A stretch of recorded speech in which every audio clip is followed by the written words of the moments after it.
Our next lesson focuses on accessibility and usability, both from the instructor side as well as the learner side. So we want to encourage all of our faculty developers to develop course content with accessibility and usability in mind. And we can do that easily by approaching course development under the principles of UDL, or Universal Design for Learning. Essentially, UDL seeks to eliminate barriers to content, barriers to learning. And these barriers could be a number of different things. It's not solely focused on students that may require an accommodation. Instead, it's looking at content in a way that can be versatilely digested by each learner, regardless of whatever need or accommodation they may have. So what we aim to do in our course developments is create materials that are accessible. By accessible, I mean that they're easily read, easily or intuitively organized, and that they're dynamically formatted in a way that can be navigated by multiple devices. So my students who would benefit from captioning of videos can get the captioning. They can read the video, or they can read the narration going on in the video. My students who may have dyslexia and may struggle with reading text, that text can be narrated by an audio program. My students who may have loss of sight or something like that, we can present content in a way where a screen reader could go through and either read aloud or navigate that content. These small changes in the development process of the content go a long way about when we're talking about just eliminating barriers.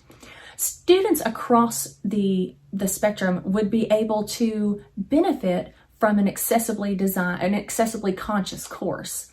And so what we try to do here is utilize that template. We know that one of the most accessible forms of content is the HTML text. And while plain and simple HTML may not be that fancy or snazzy, we can utilize the HTML templates that we've provided for you. We can utilize the image packs. We can utilize a couple of different electronic embeds to help diversify that aesthetic, while also, paying particular attention to the accessibility. So your course can look good and the accessibility and usability does not have to suffer. So in this module, I have included several resources that talk about what it means to design accessible courses, what it means to approach course design under the principles of UDL, and what it means to look at the usability of your course and make decisions based on improving that usability. Because in the end, we want the student, and I continuously reiterate this throughout the guide, we want the student to expend cognitive resources on the learning skills that you're wanting them to conquer, that you're wanting them to master.